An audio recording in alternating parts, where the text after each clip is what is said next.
Hi, I'm Buck, your personal tour guide to the Federal Reserve. I'm here to introduce you to one of the most complex but effective institutions in the United States. But don't worry, I'll explain it all in plain English. Just beside me is a roadmap of where we're going. Together, we'll walk through the Federal Reserve System, literally. And along the way, I'll show you just what goes on around here and why it's important. By the end of this tour, you too will be able to explain the Federal Reserve in plain English. There is no other agency of government which can overrule actions that we take.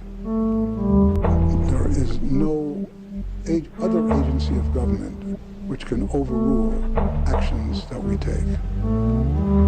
There is no other agency of government which can overrule actions that we take. That would effectively be a takeover of monetary policy by the Congress, a repudiation of the independence of the Federal Reserve, which would be highly destructive to the stability of the financial system, the dollar, and our national economic situation. The Federal Reserve does not own any gold at all. We have not owned gold since 1934.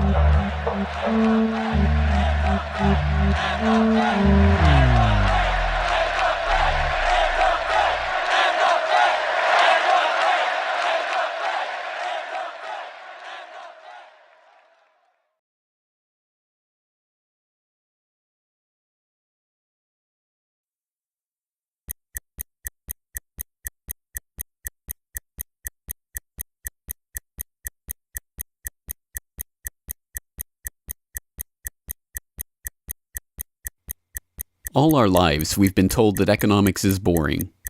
It's dull. It's not worth the time it takes to understand it. And all our lives, we've been lied to.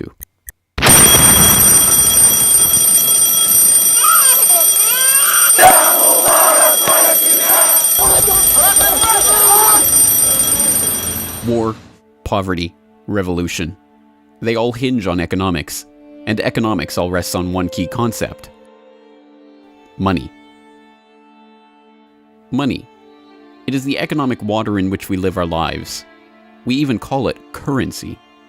It flows around us, carries us in its wake, drowns those who are not careful. We use it every day, in nearly every transaction we conduct. We spend our lives working for it, worrying about it, saving it, spending it, pinching it. It defines our social status. It compromises our morals. People are willing to fight, die, and kill for it. But what is it? Where does it come from? How is it created? Who controls it? It is a remarkable fact that, given its central importance in our lives, not one person in 100 could answer such basic questions about money as these.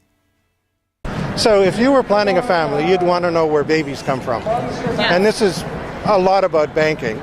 So let me ask you, where does money come from? Where does the money come from? Where does any money? The government prints it. It's printed off. Where does money come from? How is new money created? By labor.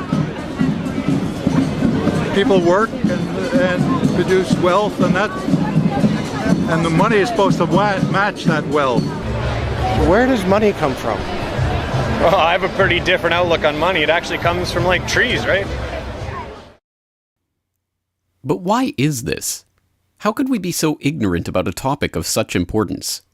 Where does money come from is a basic, childlike question. So why is our only response the childlike answer meant as a joke? It grows on trees. Such a profound state of ignorance could not come about naturally. From the time we are children, we are curious about the world and eager to learn about the way it works. And what could lead to a better understanding of the way the world works than a knowledge of money, its creation and destruction? Yet discussion of this topic is fastidiously avoided in our school years and ignored in our daily life. Our monetary ignorance is artificial, a smokescreen that has been erected on purpose and perpetrated with the help of complicated systems and insufferable economic jargon. But it doesn't take an economist to understand the importance of money. Deep down, we all know that the wars, the poverty, the violence we see around us hinges on this question of money. It seems like a 1,000-piece jigsaw puzzle just waiting to be solved. And it is. The puzzle pieces, taken together, create an image of the Federal Reserve, America's central bank and the heart of the country's banking system. Despite its central importance to the economy, relatively few have heard of it, and fewer still know what it is, despite the bank's attempts at self-description.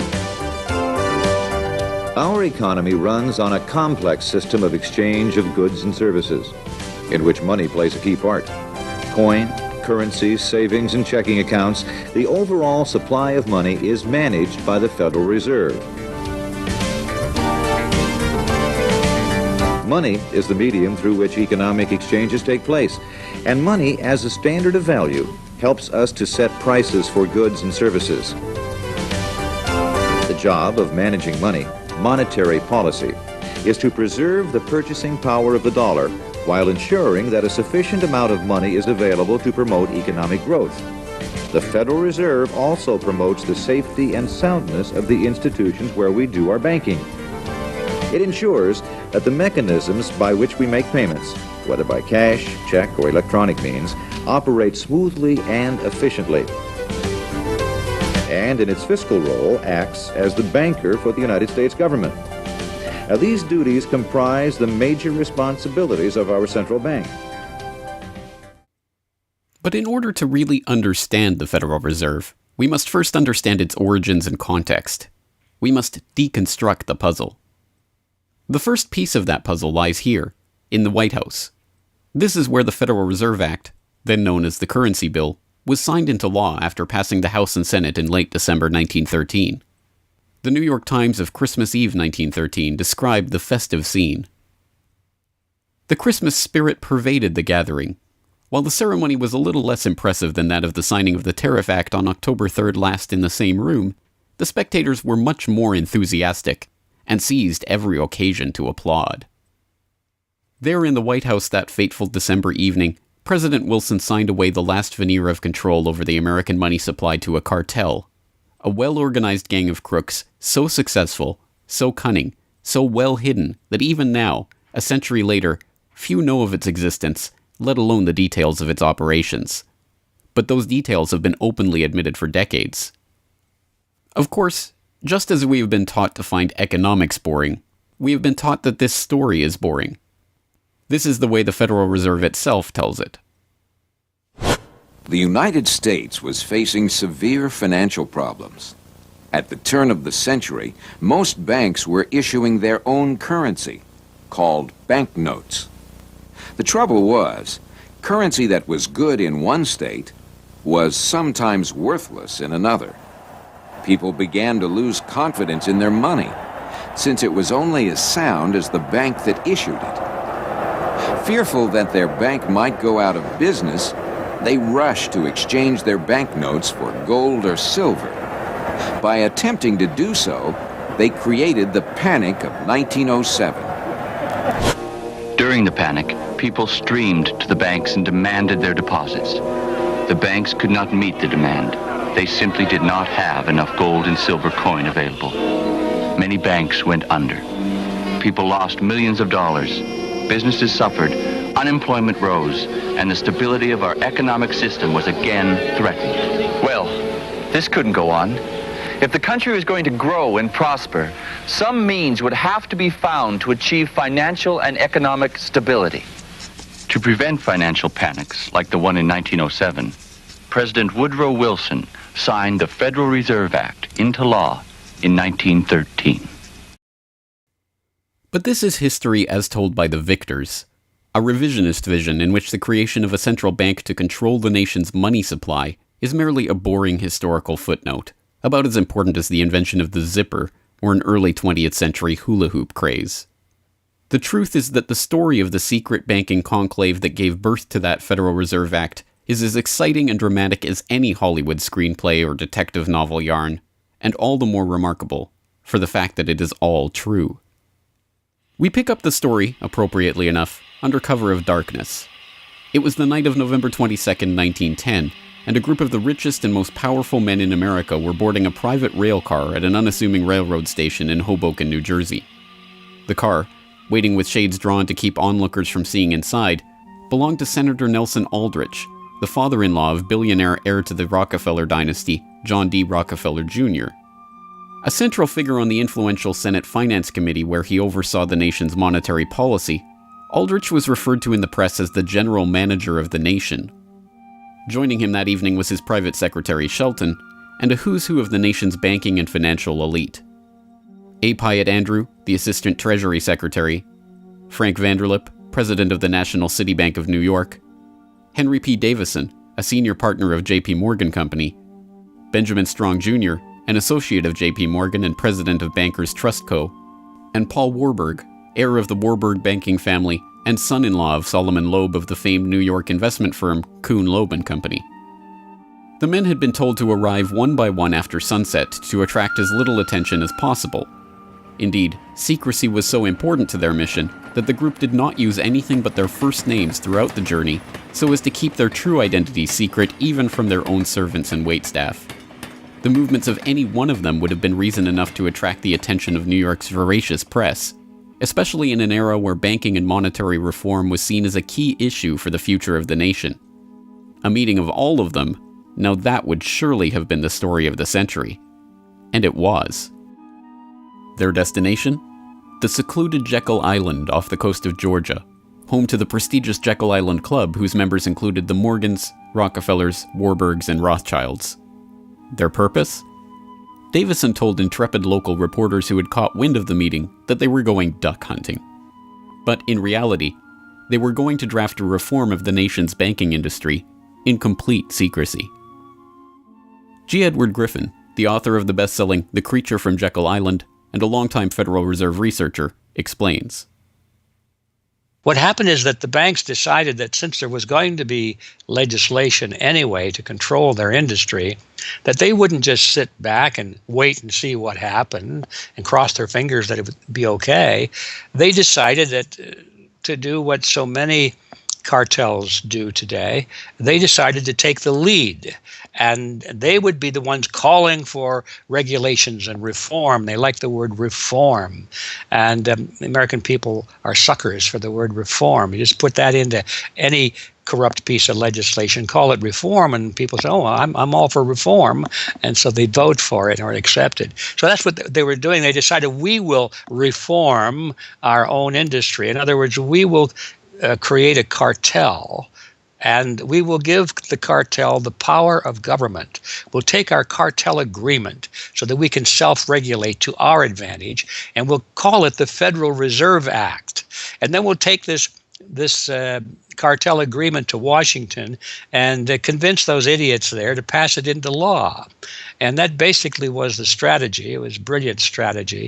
Of course, we see it happening all the time, and certainly in our own day today, we see the same thing happening in other cartelized industry. Right now, we're watching it unfold in the field of healthcare, but at that time, it was banking, all right? And so the banking cartel wrote their own rules and regulations, called it the Federal Reserve Act, got it passed into law, and it was very much to their liking because they wrote it. And in essence, what they had created is a set of rules which made it possible for themselves to regulate their industry, but they went even beyond that. In fact, it's clear to me when I was reading their letters and their conversations at the time and the debates that they never dreamed that Congress would go along and also give them the right to issue the nation's money supply. I mean, not only were they now going to regulate their own industry, which is what they started out as wanting to do, but they got this incredible gift that they didn't dream would be given to them, although they were negotiating for it. And that was Congress gave them the authority to issue the nation's money.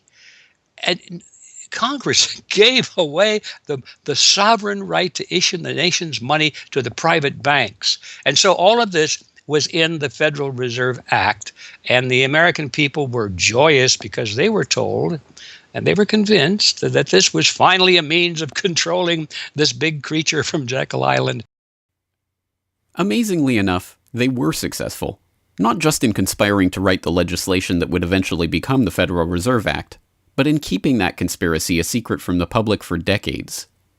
It was first reported on in 1916 by Bertie Charles Forbes, the financial writer who would later go on to found Forbes magazine.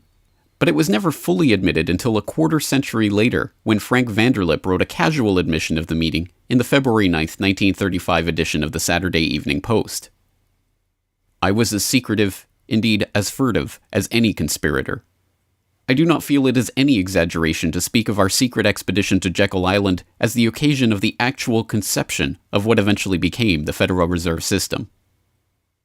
Over the course of their 9 days of deliberation at the Jekyll Island Club, they devised a plan so overarching, so ambitious, that even they could scarcely imagine that it would ever be passed by Congress. As Vanderlip put it, "Discovery of our plan, we knew, simply must not happen, or else all our time and effort would be wasted. If it were to be exposed publicly that our particular group had got together and written a banking bill, that bill would have no chance whatever of passage by Congress." So what precisely did this conclave of conspirators devise at their Jekyll Island meeting? A plan for a central banking system to be owned by the banks themselves, a system which would organize the nation's banks into a private cartel that would have sole control over the money supply itself. At the end of their 9-day meeting, the bankers and financiers went back to their respective offices content in what they had accomplished. The details of the plan changed between its 1910 drafting and the eventual passage of the Federal Reserve Act, but the essential ideas were there. But ultimately, this scene on Jekyll Island, too, is just one piece of a larger puzzle.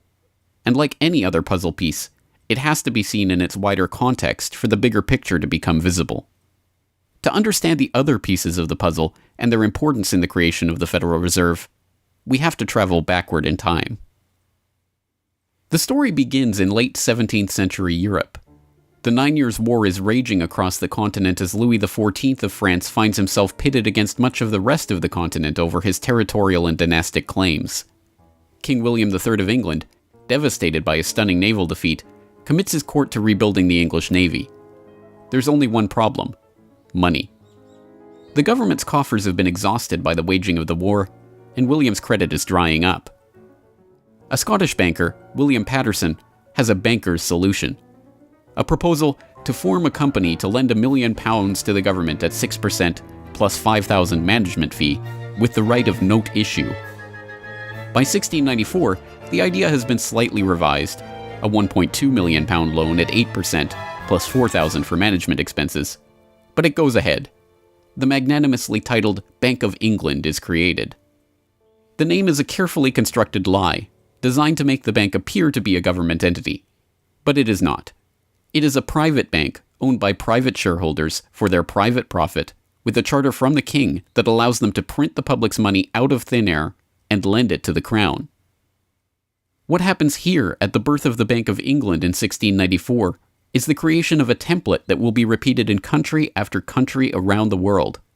A privately controlled central bank lending money to the government at interest, money that it prints out of nothing.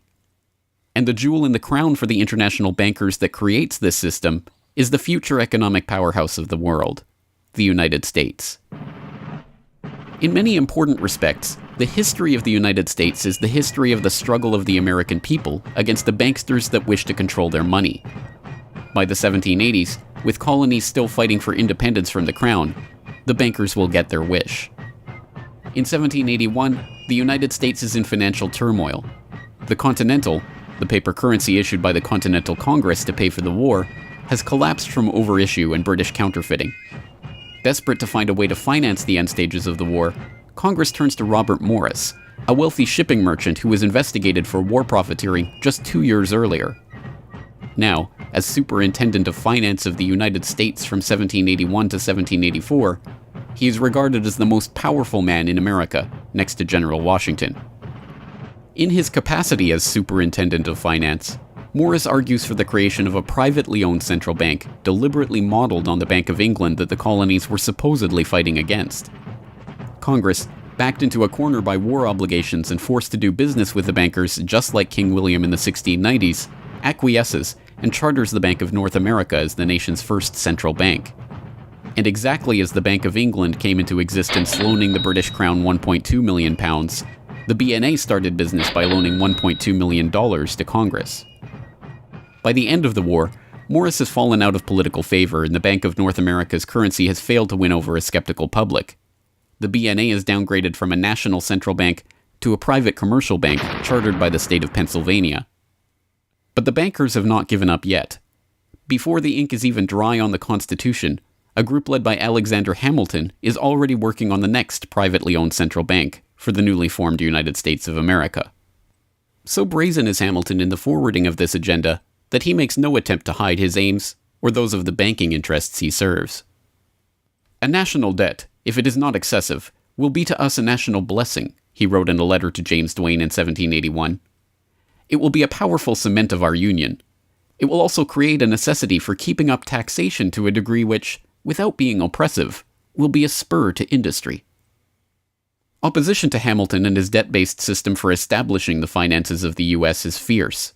Led by Jefferson and Madison, the bankers and their system of debt enslavement is called out for the force of destruction that it is, with Thomas Jefferson writing, "The spirit of war and indictment, since the modern theory of the perpetuation of debt, has drenched the earth with blood and crushed its inhabitants under burdens ever accumulating."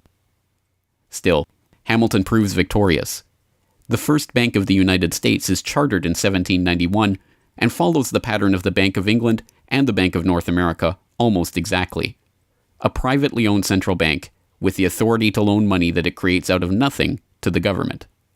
In fact, it is the very same people behind the new bank as were behind the old Bank of North America. It was Alexander Hamilton, Robert Morris's former aide, who first proposed Morris for the position of financial superintendent, and the director of the old Bank of North America, Thomas Willing, is brought in to serve as the first director of the First Bank of the United States. Meet the new banking bosses, same as the old banking bosses. In the first 5 years of the bank's existence, the U.S. government borrows $8.2 million from the bank, and prices rise 72%. By 1795, when Hamilton leaves office, the incoming Treasury Secretary announces that the government needs even more money and sells off the government's meager 20% share in the bank, making it a fully private corporation. Once again, the U.S. economy is plundered while the private banking cartel laughs all the way to the bank that they created. By the time the bank's charter comes due for renewal in 1811, the tide has changed for the money interests behind the bank. Hamilton is dead, shot to death in a duel with Aaron Burr. The bank-supporting Federalist Party is out of power. The public are wary of foreign ownership of the central bank, and what's more, don't see the point of a central bank in time of peace. Accordingly, the charter renewal is voted down in the Senate, and the bank is closed in 1811. Less than a year later, the U.S. is once again at war with England. After 2 years of bitter struggle, the public debt of the U.S. has nearly tripled from $45.2 million to $119.2 million. With trade at a standstill, prices soaring, inflation rising, and debt mounting, President Madison signs the charter for the creation of another central bank, the Second Bank of the United States, in 1816. Just like the two central banks before it, it is majority privately owned and is granted the power to loan money that it creates out of thin air to the government. The 20-year bank charter is due to expire in 1836, but still in his first term, President Andrew Jackson has already vowed to let it die prior to renewal. Believing that Jackson won't risk his chance for re-election in 1832 on the issue, the bankers forward a bill to renew the bank's charter in July of that year, 4 years ahead of schedule. Remarkably, Jackson vetoes the renewal charter and stakes his re-election on the people's support of his move. In his veto message, Jackson writes in no uncertain terms about his opposition to the bank. Whatever interest or influence, whether public or private, has given birth to this act, it cannot be found either in the wishes or necessities of the executive department, by which present action is deemed premature, and the powers confirmed upon its agent not only unnecessary, but dangerous to the government and country. It is to be regretted that the rich and powerful too often bend the acts of government to their selfish purposes.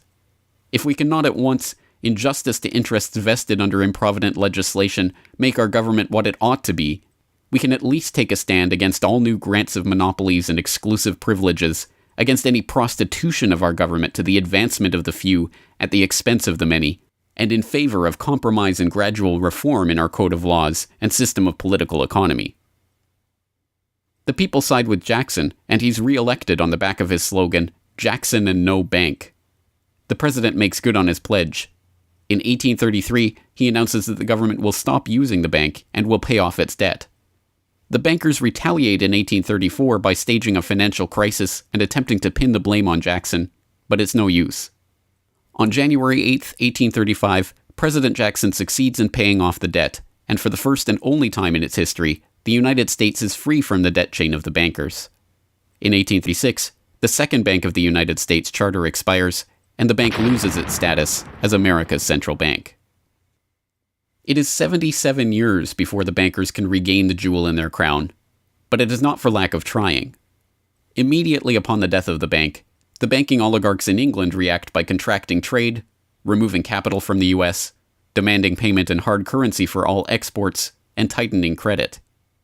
This results in a financial crisis known as the Panic of 1837, and once again Jackson's campaign to kill the bank is blamed for the crisis. Throughout the late 19th century, the United States is rocked by banking panics brought about by wild banking speculation and sharp contractions in credit. By the dawn of the 20th century, the bulk of the money in the American economy has been centralized in the hands of a small clique of industrial magnates, each with a near monopoly on a sector of the economy. There are the Astors in real estate, the Carnegies and the Schwabs in steel, the Harrimans, Stanfords, and Vanderbilts in railroads, the Mellons and the Rockefellers in oil. As all of these families start to consolidate their fortunes, they gravitate naturally to the banking sector.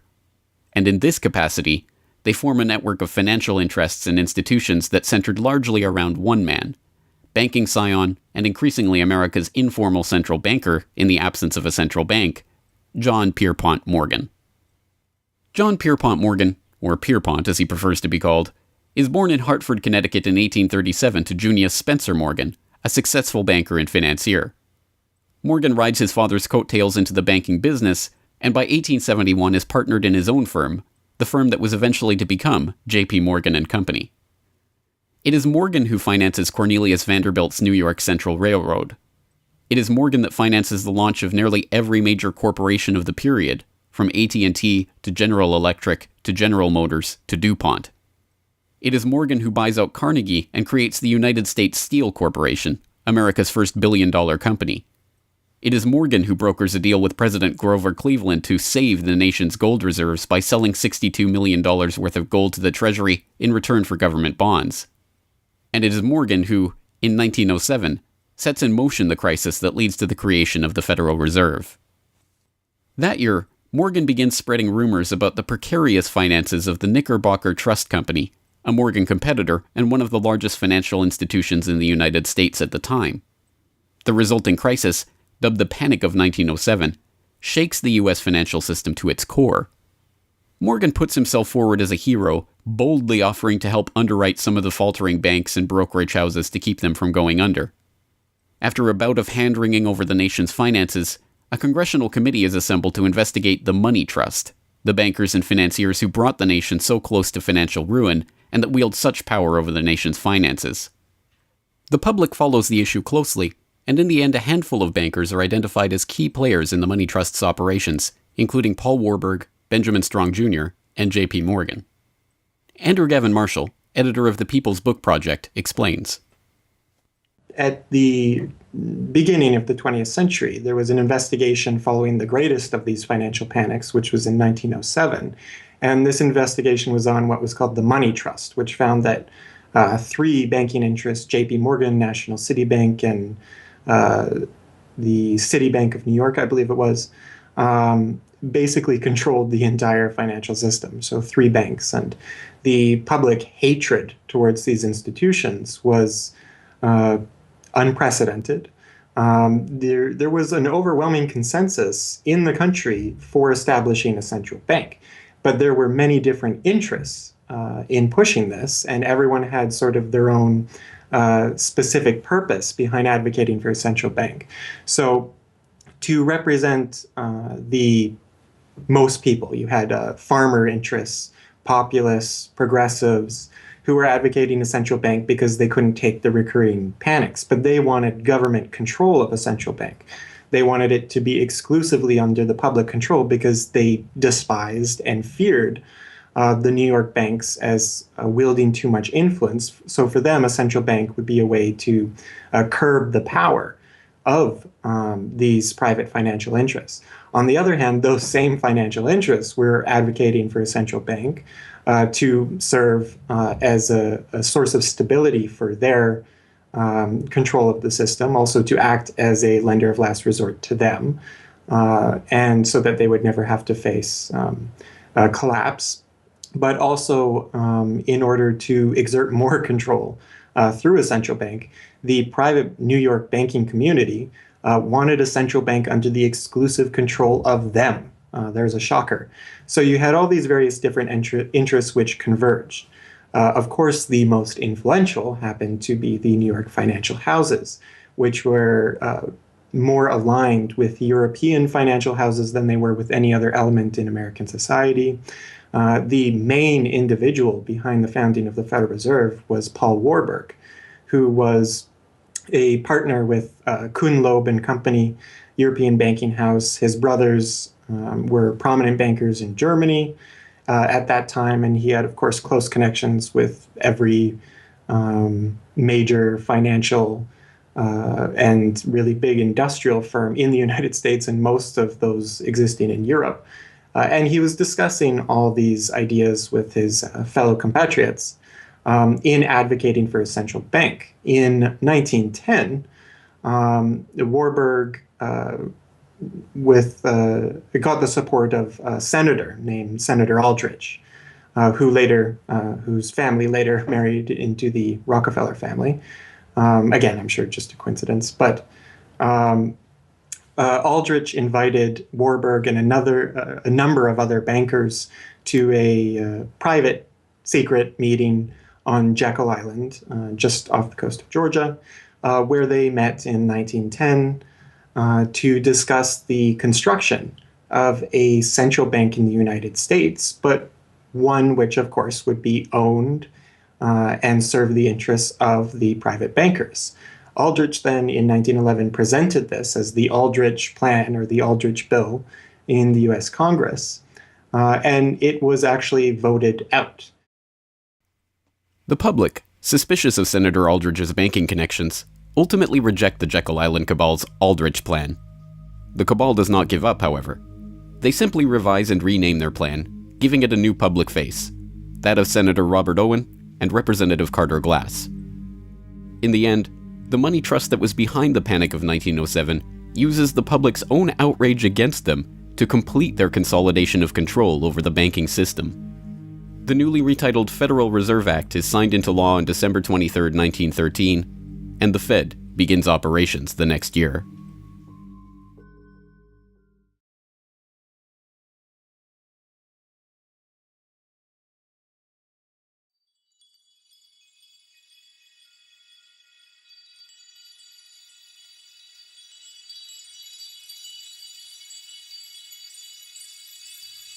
So how does the Federal Reserve System work?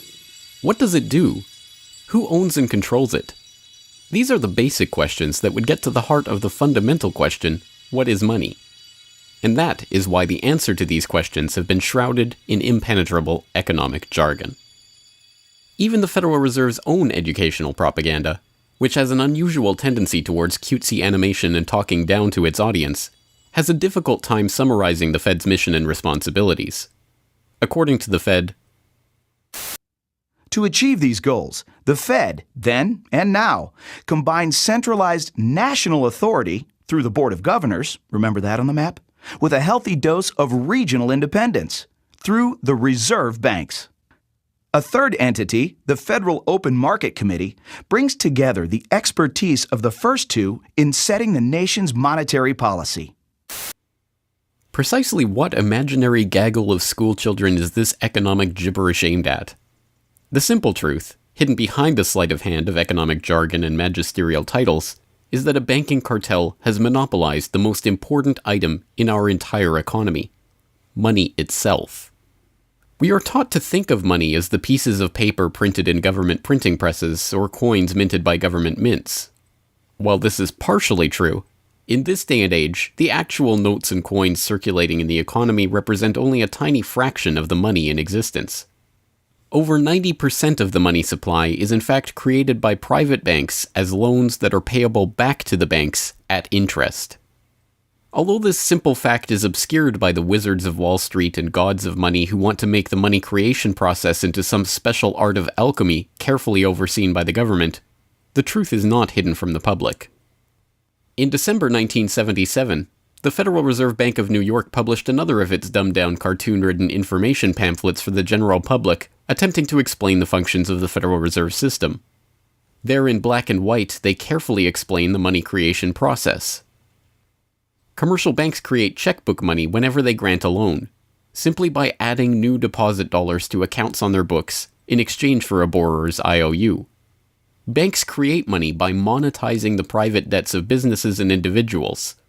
That is, they create amounts of money against the value of those IOUs. There it is, in plain English. The vast majority of money in the economy, the checkbook money in our accounts at the bank and that we use in our electronic transfers and digital payments, is created not by a government printing press, but by the bank itself. It is created out of thin air as debt, owed back to the bank that created it at interest. This means that bank loans are not money taken from other bank depositors, but new money simply conjured into existence and placed into your account. And the bank is able to create much more money than it has cash to back up those deposits. The Fed claims to be the entity overseeing and backing up the banking industry. It was established, according to its own propaganda, to stabilize the system and prevent bank runs like the Panic of 1907 from happening again. Throughout much of the 1800s, almost any organization that wanted could print its own money. As a result, many states, banks, and even one New York druggist did just that. In fact, at one time, there were over 30,000 different varieties of currency in circulation. Imagine the confusion. Not only were there multitudes of currencies, some were redeemable in gold and silver, others were backed by bonds issued by regional governments. It was not unusual for people to lose faith both in the value of their currency and in the entire financial system. With many people trying to withdraw their deposits at once, sometimes the banks didn't have enough money on hand to pay their depositors. Then, when the funds ran out, the banks suspended payment temporarily, and some even closed. People lost their entire savings, and sometimes regional economies suffered.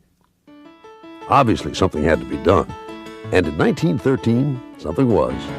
And that year, President Woodrow Wilson signed into effect the Federal Reserve Act. This act created the Federal Reserve System to provide a safer and more stable monetary and banking system.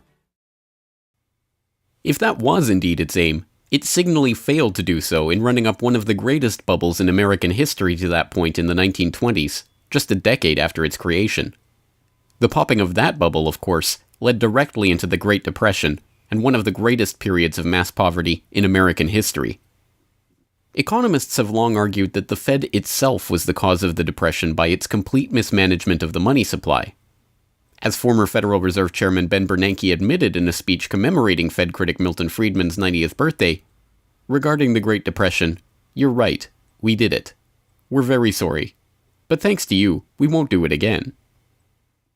Price stability is another cited tenet of the Federal Reserve's mandate. But here, too, the Fed has completely failed to live up to its own standards. Aside from the banking system, the Federal Reserve has another responsibility that's probably even more important. It's in charge of something called monetary policy. Basically, it means trying to keep prices stable to avoid inflation. Say you buy a CD today for $14, but what if next year the price of the CD jumped to $20 or $50?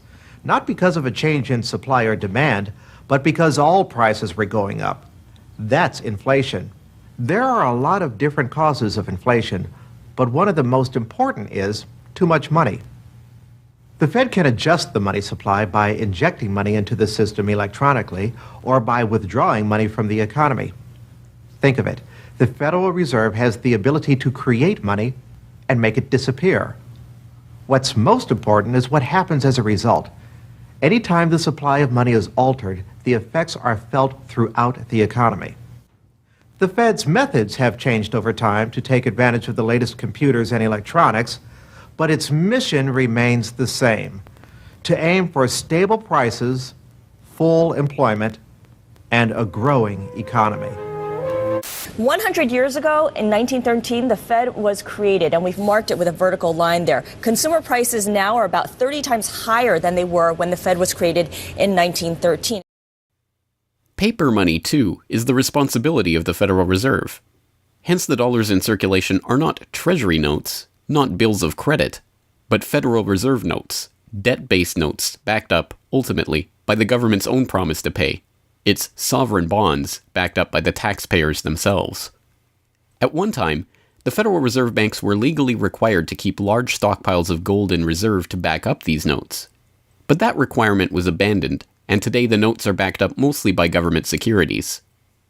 The Fed no longer keeps any actual gold on its books, but gold certificates issued by the Treasury and valued not at the spot price of $1,300 per troy ounce, but an arbitrarily fixed statutory price of $42 2/9 per ounce.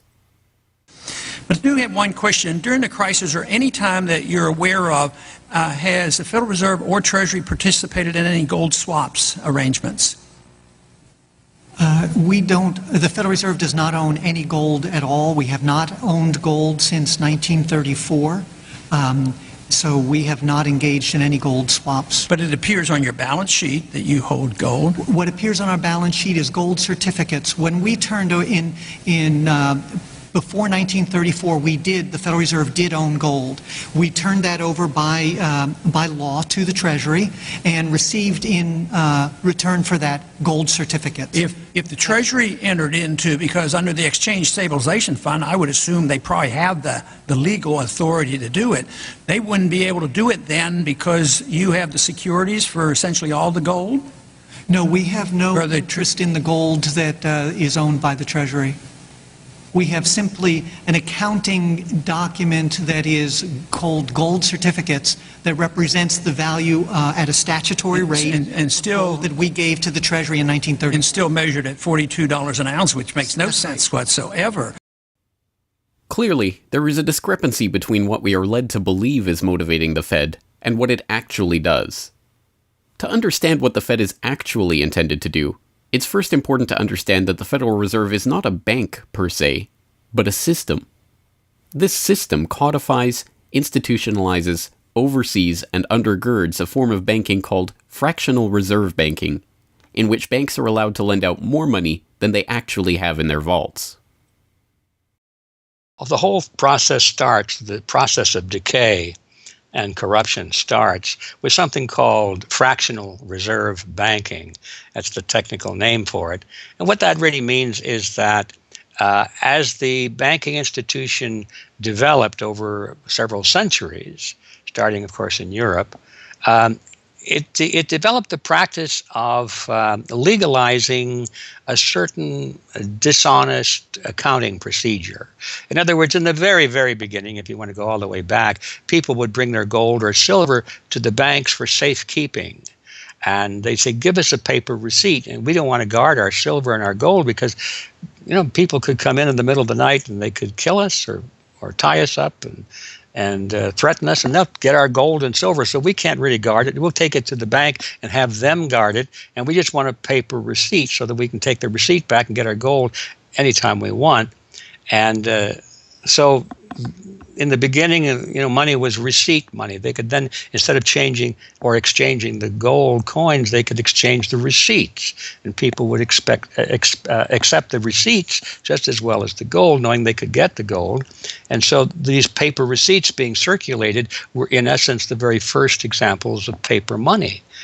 Well, the banks learned early on that game that here they were sitting on this pile of gold and all these paper receipts out there. People weren't bringing the receipts in anymore. Very few of them, maybe 5%, maybe 7% of the people would bring in their paper receipts and ask for the gold. So they said, why don't we just sort of give more receipts out than we have gold? They'll never know because we only are asked at the best 7% of it, so we can create more receipts for gold than we have, and we can collect interest on that because we'll loan that into the economy and we'll charge interest on this money that we don't really have. And it's a pretty good gimmick, don't you think? And they, well, yeah, of course. And so that's how fractional reserve banking started. And now it's institutionalized, and they teach it in school. No one ever questions the integrity of it or the ethics of it. They say, well, that's the way banking works. And isn't it wonderful that we now have this flexible currency and we have prosperity and all of this sort of thing? So it all starts with this concept of fractional reserve banking. And the trouble is with that is it works most of the time, but every once in a while, there are a few ripples that come along that are a little bit bigger than the other ripples. And maybe one of them is a wave. And more than 7% will come in and ask for their gold. Maybe 20% will come in, or 30%. And well, now the banks are embarrassed because the fraud is exposed. They say, well, we don't have your gold. What do you mean you don't have my gold? I gave it to you and put it on deposit, and you said you'd safeguard it. Well, we don't have it. We loaned it out. So then the word gets out, and everybody and their uncle comes and lines up for their gold. And of course, they don't have it, and the banks are closed. They have bank holidays, and the banks are embarrassed. They go out of business. People lose their savings, and you have these terrible banking crashes that were ricocheting all around the world prior to this time. And that's what caused the concern. One of the things that caused the concern of the American people, they didn't want that anymore. They wanted to put a stop to that. And that was the whole purpose, supposedly, of the Federal Reserve System, was to put a stop to that. But since the people who designed the plan to put a stop to it were the very ones who were doing it in the first place, you can not be surprised that their solution was not a very good one insofar as the American people were concerned. Their solution was to expand it. Not to control it, but to expand it. See, prior to that time, this little game of fractional reserve banking was localized at the state level. Each state was doing its own little fractional reserve banking system. Each state, in essence, had its own Federal Reserve. Central banks were authorized by state law to do this sort of thing, and that was causing all this problem. And so the Federal Reserve came along and said, well, no, we're not going to do this at the state level anymore because look at all the problem it's causing. We're going to consolidate it all together, and we're going to do it at the national level. The key to this system, of course, is who controls this incredible power to regulate the economy by setting reserve requirements and targeting interest rates. The answer to this question, too, has been deliberately obscured. The Federal Reserve System is a deliberately confusing mishmash of public and private interests, reserve banks, boards and committees, centralized in Washington and spread out across the United States. So you have the Federal Reserve Board in Washington, appointed by the president. That's the only part of this system that is directly dependent upon the government for input. That's the federal part, that the government, the president specifically, gets to choose a few select governors.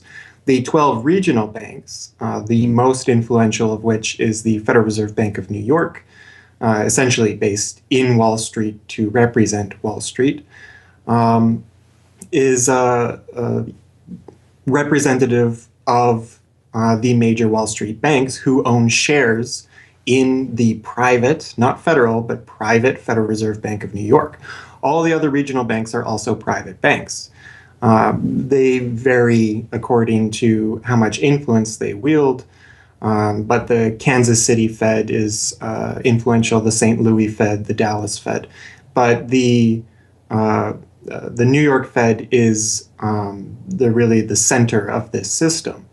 And precisely because it represents the Wall Street banks who appoint the leadership of the New York Fed. So the New York Fed has a lot of public power, but no public accountability. It has no oversight. It does not answer to Congress the way that the chairman of the Federal Reserve Board of Governors does. And even then, the chairman of the Federal Reserve Board, who is appointed by the president, does not answer to the president. He does not answer to Congress. He goes to Congress to testify, but the policy that they set is independent. So they have no input from the government. The government can't tell them what to do, legally speaking. And of course, they don't. Do you think it would cause problems for the Fed or for the economy if that legislation was to pass? My concern about the legislation is that if the GAO is auditing not only the operational aspects of our programs and the details of the programs, but is making judgments about our policy decisions that would effectively be a takeover of monetary policy by the Congress, a repudiation of the independence of the Federal Reserve, which would be highly destructive to the stability of the financial system, the dollar, and our national economic situation. The Federal Open Market Committee is responsible for setting interest rates. Now, this committee, which is enormously powerful, has as its membership the governor and vice chair of the Federal Reserve Board. But the Federal Open Market Committee, most of the membership is the presidents of the regional Federal Reserve banks representing private interests. So they have significant input into setting the interest rates. Interest rates are not set by a public body, they're set by private financial and corporate interests. And that's whose interests they serve, of course. The reason that the Federal Reserve goes to such great lengths to make its organizational structure as confusing as possible is to cover up the massive conflicts of interest that are at the heart of the system. The fact is that the Federal Reserve System is comprised of a board of governors, 12 regional banks, and an open market committee. The privately owned member banks of each Federal Reserve Bank vote on the majority of the Reserve Bank's directors, and the directors vote on members to serve on the Federal Open Market Committee, which determines monetary policy. What's more, Wall Street is given a prime seat at the table, with tradition holding that the president of the powerful New York Federal Reserve Bank be given the vice chairmanship of the FOMC and be made a permanent committee member. In effect, the private banks are the key determinants in the composition of the FOMC, which regulates the entire economy. According to the Fed, its monetary policy decisions do not have to be approved by the president or anyone else in the executive or legislative branches of government, it does not receive funding appropriated by the Congress, and the terms of the members of the Board of Governors span multiple presidential and congressional terms. Or, in the words of Alan Greenspan, what is the proper relationship, what should be the proper relationship between a chairman of the Fed and a president of the United States? Well, first of all, the Federal Reserve is an independent agency, and that means basically that there is no other agency of government which can overrule actions that we take. The Fed goes on in its self-mythologization to state that it is not a private, profit-making institution. This characterization is dishonest at best, and an outright lie at worst. The regional banks are themselves private corporations, as noted in a 1928 Supreme Court ruling. Instrumentalities like the national banks or the Federal Reserve Banks, in which there are private interests, are not departments of the government. They are private corporations in which the government has an interest. This point is even admitted by the Federal Reserve's own senior counsel. Our regulations do specify overall terms for the lending, but the day-to-day operation of the banking activities are conducted by the Federal Reserve banks. They are banks, and indeed they do lend, and they do interact they're their with own depositors. agency then, essentially, They are not in that agencies. regard. Yes, they're not agencies, Your Honor. They're persons under FOIA. Each Federal Reserve Bank, the stock is owned by the member banks in the district, 100% privately held. They have private boards of directors. Majority of those boards are appointed by the independent banks, private banks in the district. They're not agencies. These private corporations issue shares that are held by the member banks that make up the system, making the banks the ultimate owners of the Federal Reserve Banks. Although the Fed's profits are returned to the Treasury each year, the member banks' shares of the Fed do earn them a 6% dividend. According to the Fed, the fixed nature of these returns means that they are not being held for profit. Despite the dishonest nature of this description, however, it is important to understand that the bankers who own the Federal Reserve indeed do not make their money from the Fed directly. Instead, the benefits are much less obvious and much more insidious. The simplest way that this can be understood is that, as a century of history and the specific example of the last financial crisis shows, the Fed was used as a vehicle to bail out the very bankers who own the Fed banks in the most obvious example of fascistic collusion imaginable.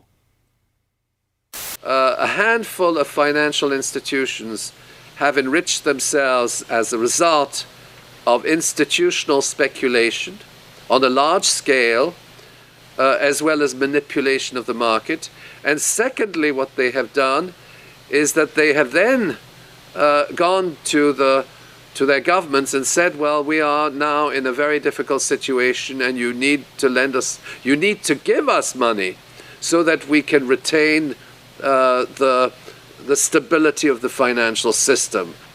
And who actually lends the money or brokers the public debt? The same financial institutions which are the recipients of the bailout. Okay, and so what you have is a circular process. It's a diabolical process. You're lending money. You're not lending money. You're handing money to the large financial institutions, and then this is leading up to a mounting public debt in the trillions. Okay.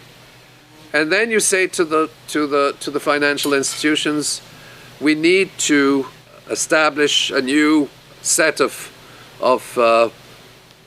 treasury bills and government bonds, etc., which of course are sold to the public, but they are always brokered through the financial institutions, which establish their viability and so on and so forth. And the financial institutions will probably buy part of this public debt. So that in effect what the government is doing is financing its own indebtedness through the bailouts. It hands money to the banks, but to hand the money to the banks, it becomes indebted to those same financial institutions, and then it says, well, we now have to emit large amounts of public debt. Please, can you help us? And then the banks will say, well, your books are not quite in order. And then the government will say, well, obviously they're not in order because we've just handed you $1.4 trillion of bailout money, and we're now in a very difficult situation, so we need to borrow money from the people who are, in fact, the recipients of the bailout. So this is really what we're dealing with. We're dealing with a circular process.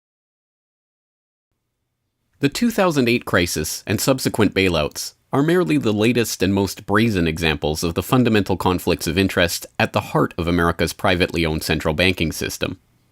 Beginning with the collapse of Lehman Brothers in September of that year, the Federal Reserve embarked on an unprecedented program of bailouts and special zero-interest lending facilities for the very banks that had caused the subprime meltdown in the first place. By the cartelization of the Federal Reserve structure, and thus not by accident, it was the very bank presidents who had overseen their banks' lending practices that ended up in the director positions of the Federal Reserve banks that voted on where to direct the trillions of dollars in bailout money. And unsurprisingly, they directed it toward their own banks.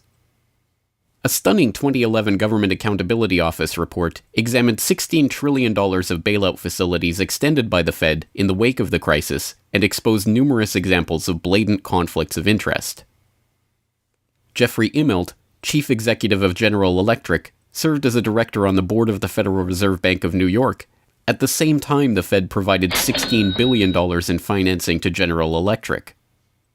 JP Morgan Chase chief executive Jamie Dimon, meanwhile, was also a member of the board of the New York Fed during the period that saw $391 billion in Fed emergency lending directed to his own bank. In all, Federal Reserve Board members were tied to $4 trillion in loans to their own banks. These funds were not simply used to keep these banks afloat, but actually to return these Fed-connected banks to a period of record profits in the same period that the average worker saw their real wages actually decrease and the economy on Main Street slow to a standstill. Ben Bernanke, at that time the chairman of the Federal Reserve Board of Governors, was confronted about these conflicts of interest by Senator Bernie Sanders upon the release of the GAO report in June 2012. Senator, you raised an important point, which is that this is not something the Federal Reserve created. This is in the statute. Congress in the Federal Reserve Act said this is the governance of the Federal Reserve, and more specifically that bankers would be on the board. And 6 out of 9.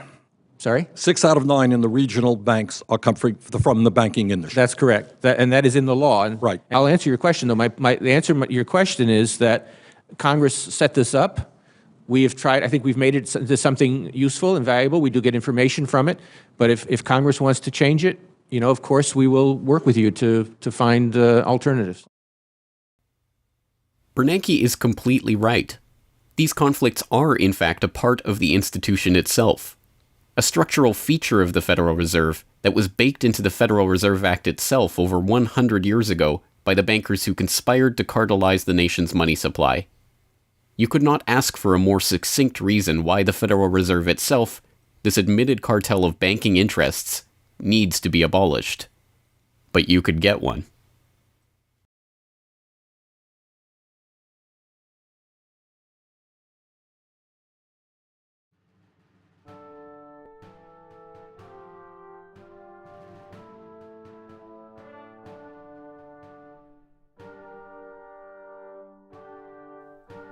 We now know that for centuries, the people of the United States have been at war with the international banking oligarchs. That war was lost, seemingly for good, in 1913 with the creation of the Federal Reserve. With the passage of the Federal Reserve Act, President Woodrow Wilson consigned the American population to a century in which the money supply itself has depended on the whims of the banking cabal. A century of booms and busts, bubbles and depressions, has led to a wholesale redistribution of wealth toward those at the very top of the system. At the bottom, the masses toil in relative poverty, single-income households becoming double-income households out of necessity, their quality of life being slowly eroded as the Federal Reserve notes that pass for dollars are themselves devalued. Worse yet, the fraud itself perpetuates Alexander Hamilton's persistent myth that a national debt is necessary at all. The US is now locked into a system whereby the government issues bonds to generate the funds for their operations, bonds that are backed up by the taxation of the public's own labor. The perpetrators of this fraud, meanwhile, remain in the shadows, largely ignored by a general public that could instantly recognize the latest Hollywood heartthrob or pop idol, but have no clue what the head of Goldman Sachs or the New York Fed does, let alone who they are. This cabal bear allegiance to no nationality, no philosophy or creed, no code of ethics. They are not even motivated by greed, but power. The power that the control of the money supply inevitably brings with it. After a person has all the money in the world that you could possibly use to buy anything you want, what's left to capture your imagination? And the answer, of course, is power. Power over people. Now, money is power over people, but there's another power over people as well, and that is the political power, the social power. And I think this has now become the dominant driving force of these people. They've already got the money. They've got it locked down.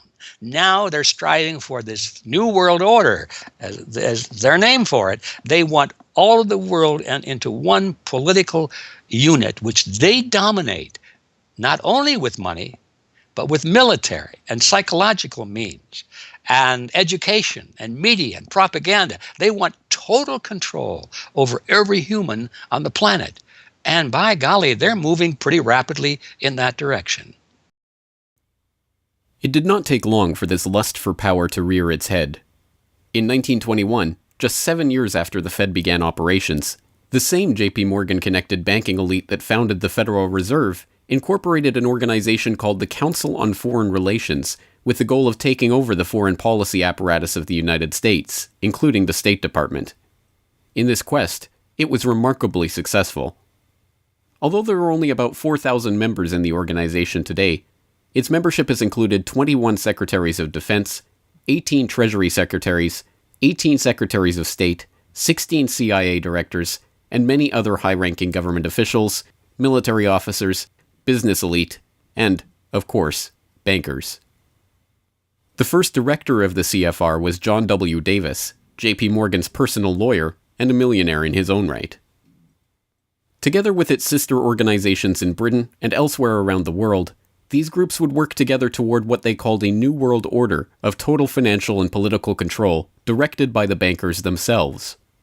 As Carroll Quigley, noted Georgetown historian and mentor of Bill Clinton, wrote in his 1966 work, Tragedy and Hope, A History of the World in Our Time, the powers of financial capitalism had a far-reaching aim, nothing less than to create a world system of financial control in private hands, able to dominate the political system of each country and the economy of the world as a whole. This system was to be controlled in a feudalist fashion by the central banks of the world acting in concert, by secret agreements arrived at in frequent private meetings and conferences. The apex of the system was to be the Bank for International Settlements in Basel, Switzerland, a private bank owned and controlled by the world's central banks, which were themselves private corporations. This is why the bankers and their partners in government and business conspired to bring about the 2008 crisis. Not for the pursuit of money, but power. In the same way the bankers used the panic of 1907 to consolidate their control over the money supply, they hope to use the 2008 crisis and subsequent panics, which they themselves have created, to consolidate their political control. The International Summit for the Global Financial Crisis has been expanded from G7 to G20 because the leading 7 developed countries cannot solve the crisis alone. This expanded meeting raises the question whether a new global financial system will be created. So is this some sort of new world order, which Gordon Brown kind of alluded to? British Prime Minister Gordon Brown has described the quote-unquote guiding principles to be addressed at the summit. They are transparency, sound banking, responsibility, integrity, and get this, global governance, unquote. I think a new world order is emerging, and with it the foundations of a new and progressive era of international cooperation. The inevitable conclusion, one that flows necessarily from the true understanding of this situation, is that the Federal Reserve System needs to be consigned to the dustbin of history. After a century of enslavement, it is time for the American public to finally throw off the bankers' debt chains. If there was ever a point in human history to start questioning alternatives, this would be it. And to think that where we are and simply say, oh, well, this is the best of our options. How many of the best options lead to self-destruction? Doesn't sound like a best option. I think that with a world of 7 billion people, we can probably come up with something better than a system in which a few thousand people benefit so much at the expense of everything else on this world, and at the expense of the potential for the future of mankind. They're leveraging our future. And so long as we accept this way of thinking, so long as we accept these institutions as having dominance, that's the direction we'll be going. So I think reform is a good way to try and stall and to push back directly against the expanding and evolving power structures. But a radical change is what's really needed, and that has to be built from the bottom up. But I think that these two processes can and should go together in parallel. If you've made it this far, congratulations. You are now better informed on the economic history of the United States and the truth about the Federal Reserve than 99% of the population. If you do nothing else, then just working to get those around you educated on this information alone will have a profound effect. Once they learn of the scam, many are motivated to do something about it, and they, in turn, inform others. This is the viral nature of suppressed truth, and it is the reason that more people are aware of and energized by the issue of the Federal Reserve and the nature of money than ever before. Perhaps even more amazingly, this movement is spreading to other parts of the globe. Recognizing the interlocking nature of the modern global economy and the international nature of the banking oligarchy, movements to abolish the Federal Reserve have sprung up in Europe, where protests against the cartelized central banking system are taking place in over 100 cities, attracting 20,000 people on a weekly basis. I started this movement because I realized that the Federal Reserve Act, in my opinion, is one of the most worst laws in the whole world. So a private banking company is lending America the money, and in my opinion, America is not any more democratic. The Federal Reserve tells the government what to do, and that's a problem. It's a very big problem, especially in the US. Why is it a global issue, and why are people doing it here in Germany? Because when you realize that this finance system, it's a global system, you have to go to the really beginning of the system. And in my opinion, It's also the World Bank and the International Fund of Currencies and stuff like this. But at the beginning of all this is a law from 1913. Woodrow Wilson signed it. And this is the beginning of all this hardcore capitalism we are suffering right now from. And the only way to stop this is maybe to break this law. But what if the burgeoning movement to end the Fed is successful? What system do people propose as the answer? There have been several proposals along different lines by various researchers. Some argue for a return to America's colonial roots of debt-free money issued by state-run banks, pointing to the Bank of North Dakota as one already functioning, successful model of this approach. We've had two banking systems ever since the 1860s, with the state bank system and the federal bank system. And the federal bank system are the big Wall Street banks, particularly. They dominate the federal system. So they're taking over right now. I mean, in California, we don't even have any local banks where I am. They're now, we had two, and I had accounts in both of them, and they're now, one of them is Chase Bank, and the other is U.S. Bank. So they're both big Wall Street banks now. They've been taken over. So if you can it's the local banks that have an interest in serving the local business. The big banks have no interest in making loans to local business. It's too risky. Why should they bother? They've got this virtually free money they can get from the Fed and from each other, and it's much more lucrative to them either to speculate in commodities or other things abroad, or what works very well for them is to buy long-term government bonds at 3%, because these have no capital requirement. The capital requirement for government bonds are zero. So they can buy all of those that they want. Whereas if they buy, let's say, mortgages, or if they make loans for mortgages, or they make loans to businesses, then they have to worry about their capital requirement. And as soon as they've used up all their capital, in other words, $8 of capital will get you $100 of loans, then they can't make any more loans. They have to wait for 30 years till those loans get paid off. So what they do, if they do buy mortgages, is sell them off to investors. And so that was the whole mortgage-backed securities scam that we've seen. They had no motivation to make sure that these borrowers were actually sound borrowers. They just wanted to make a sale, so they sold the stuff to the unwary investors who might be somebody in Iceland or Sweden or pension funds. Yeah, so that didn't work out so well. So a state bank with the partnering with the local banks can provide the capital, can help them with capital. In North Dakota, the state bank guarantees the loans of the local banks, allowing them to make much bigger loans than they could otherwise. And the state bank provides liquidity to the small banks.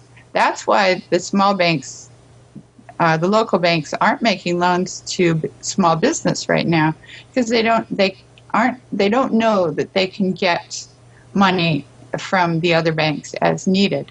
The way banking works is they make the loan first. If you have credit lines to many different businesses, and if they all hit up their credit lines at once, you're going to run out of money. So you don't dare do that unless you know that you can get short-term loans from the other banks. And what's happening right now, even though there's $1.6 trillion in excess reserves sitting on the books of the big banks, they're not available to the little banks. And the reason is because the Fed is paying 0.25% interest on those reserves. So the banks have no incentive to lend them to the little banks. Why let go of them when you can make just as much keeping them, and then you still have your reserves, and you can use them as collateral to buy bonds or something that'll make you more money. So the whole system is messed up. And in North Dakota, the Bank of North Dakota provides the liquidity for these local banks. Others advocate a decentralized system of alternative and competing currencies that greatly reduce or even eliminate altogether the need for a central bank. Well, 22 years ago in Ithaca, New York, I noticed that a lot of people, friends particularly, had skills and time that were not being employed or respected by the prevailing economy. And while we had much desire to create things and trade them with each other, and many services we could provide to each other, we didn't have the money. So Since I have a background in graphic design, journalism, and arrogance, I went to my computer and designed paper money for Ithaca, New York. Designed pretty colorful money, with pictures of children, waterfalls, and trolley cars, and denominated in hours of labor. 1 hour note, half hour, quarter, eighth hour note, 2 hour note, and then began to issue to each of the pioneer traders who had agreed to be listed in the directory a specific starter amount. And the game began. An hour has been worth an hour of basic labor, or 10 US dollars, which at that time, 20 years ago, was double the minimum wage.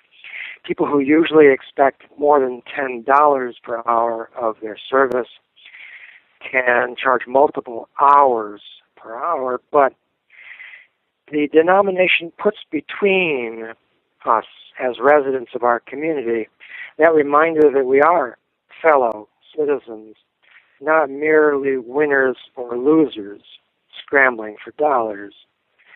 And it introduces us to each other on the basis of these skills and services that we have, that we are more proud to provide for each other than often is the case with a conventional job, just the stuff we have to do to get the money to pay the bills. So through that trading process, that more intimate scale process within the community, we're more easily able to become friends and lovers and political allies. It's an inspiring story, and tell people about how much money has circulated through this community. I mean, it's important for people to understand just how successful this has been. Because we're not a computer system, we don't have a specific volume of trading recorded, but by the grapevine, by phone surveys, and over the years watching the money move, we were able to guess very reliably at several $1 million equivalent of this money has transacted over those years, making loans without charging interest up to $30,000 value, which is the fundamental monetary revolution in our system. Then as well, making grants of the money to over 100 community organizations. Some argue for currencies whose mathematical nature prevent them from being merely conjured into existence whenever a federal government wants to wage another war of aggression or forge another link in the seemingly endless train of governmental tyranny and abuse. What people have to understand about Bitcoin is that it's a completely decentralized network. There's no central server, there's no controlling company, there's no office. It's just free software that anyone can download and start running on their computer anywhere in the world. And that the Bitcoins themselves can be transferred to or from anyone anywhere in the world. And it's impossible for any bank or government or entity to block you from sending or receiving those Bitcoins. There's a limited supply of those Bitcoins. There will never, ever, ever be more than 21 million Bitcoins. And so because, like everything, the price is set based on supply and demand, because the supply of Bitcoins is limited and the demand is increasing as more and more people start to use them and more websites start to accept them, the price of Bitcoins in terms of dollars is going to have to increase even a lot more than the $500 per Bitcoin that it is today. Are there any drawbacks at all to the idea of using a cryptocurrency? If you're part of the current power elite that can just print money at will to spend on whatever you feel like, then yeah, the world switching over to Bitcoin is probably not going to benefit you. But if you're one of the normal people that aren't working for the Federal Reserve or any central bank that's printing money to pay to your friends and that sort of thing, then a Bitcoin world is a wonderful thing for you. Sound money, cryptocurrencies, state banks, LETS programs, self-issued credit. These and many other solutions have all been proposed, and many of them are in use in different localities today. Information on all of these ideas and how they are being applied in various parts of the world are widely available online. The point is that the question of what money is and how it should be created is perhaps the single greatest question facing humanity as a whole, and yet it is one that has been almost completely eliminated from the national conversation. Until recently.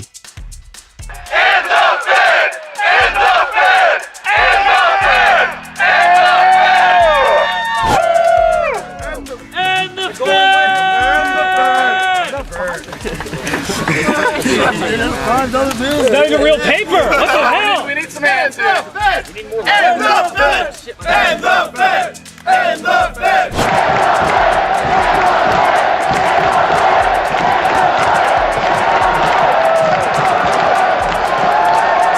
I haven't even gotten to that part yet. Will you do it again when I get to that part?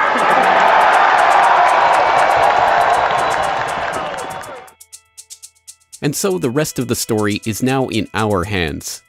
Once we understand the scam that has taken place, the gradual consolidation of wealth and power in the hands of an elite few banking oligarchs, and the growing impoverishment of the masses, all in the name of banking funny money created out of nothing and loaned to the public at interest, we can choose to get active or to do nothing at all.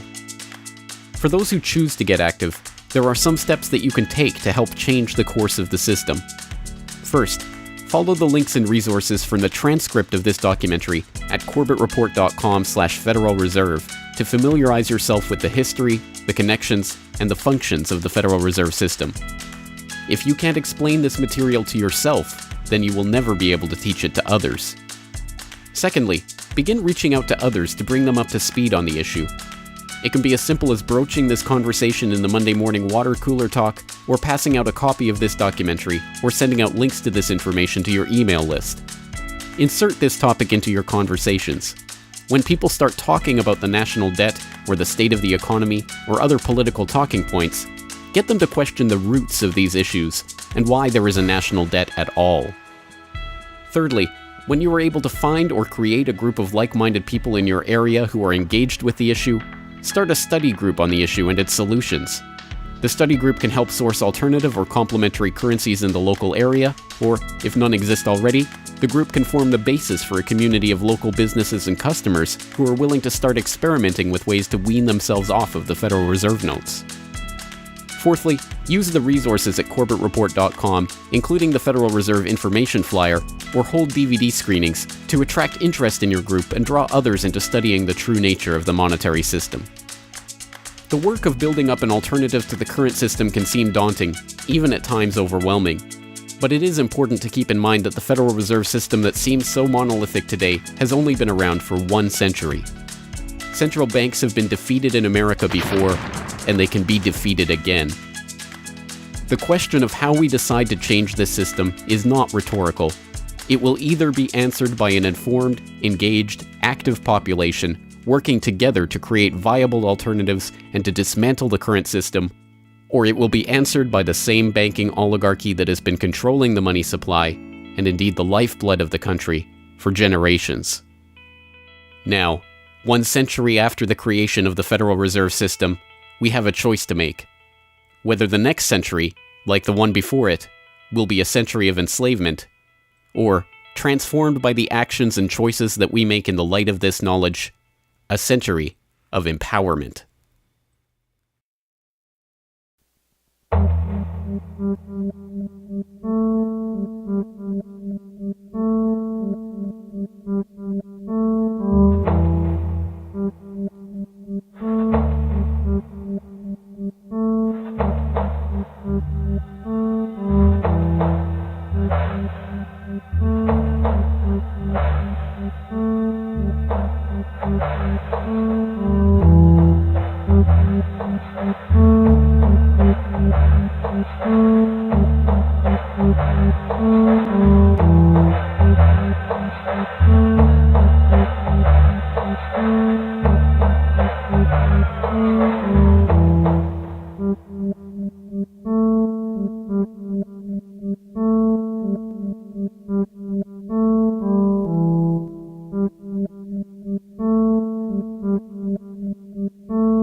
Hello, this is James Corbett of corbettreport.com, the writer, producer, director, narrator, and just about everything else you can imagine with regards to the documentary that you just finished watching, Century of Enslavement, The History of the Federal Reserve.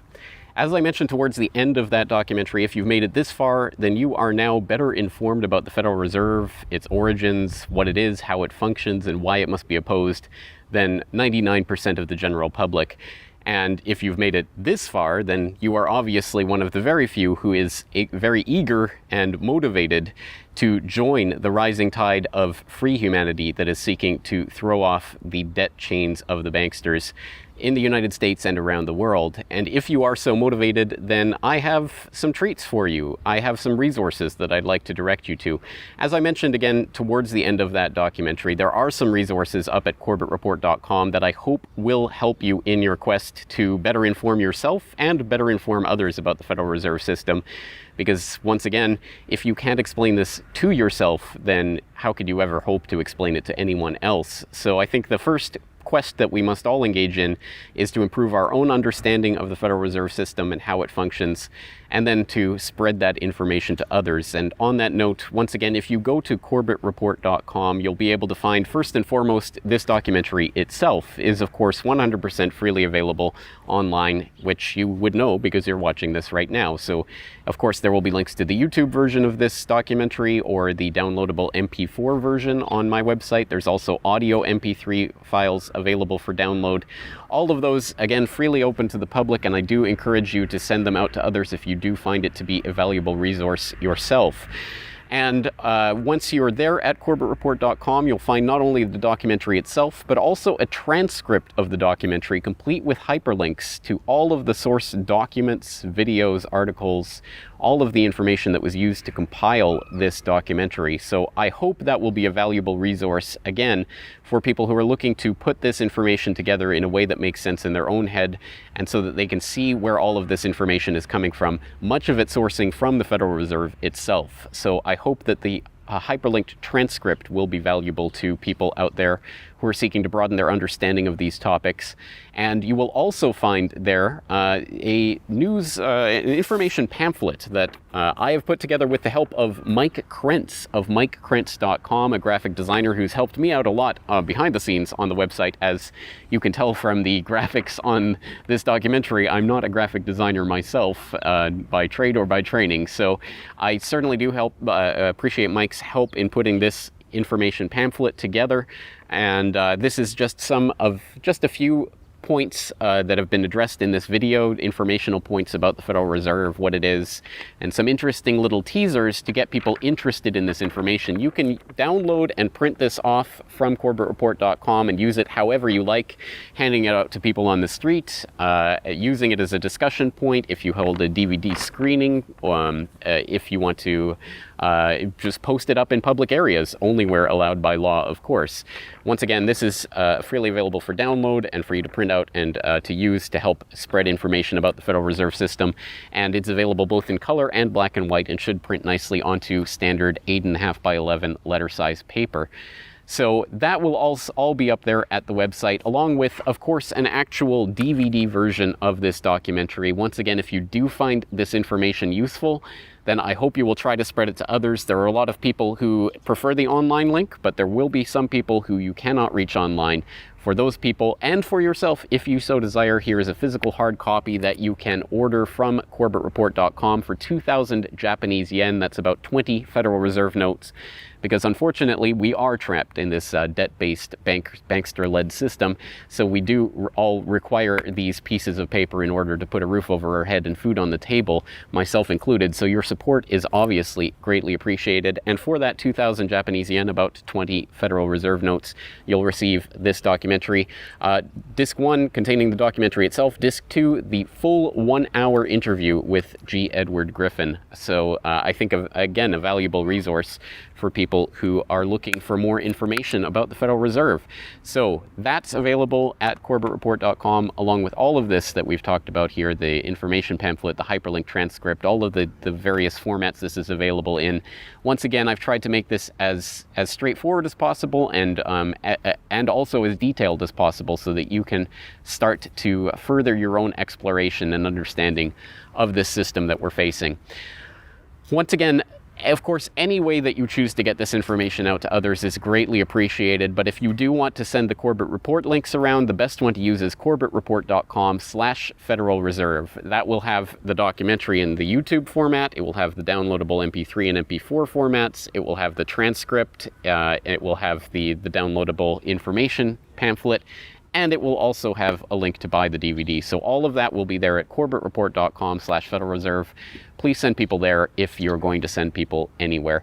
So once again, I really do salute you for taking time out of your busy day, out of your schedule, to devote yourself to watching and learning and understanding this material, and to helping spread this information and awareness to others, because it is only together that we will ever be able to form the movement that will ultimately turn the tide against the banksters and defeat the Federal Reserve and all of the similarly privately controlled central banks all around the world. So once again, thank you for your time and attention. I'm James Corbett of corbettreport.com.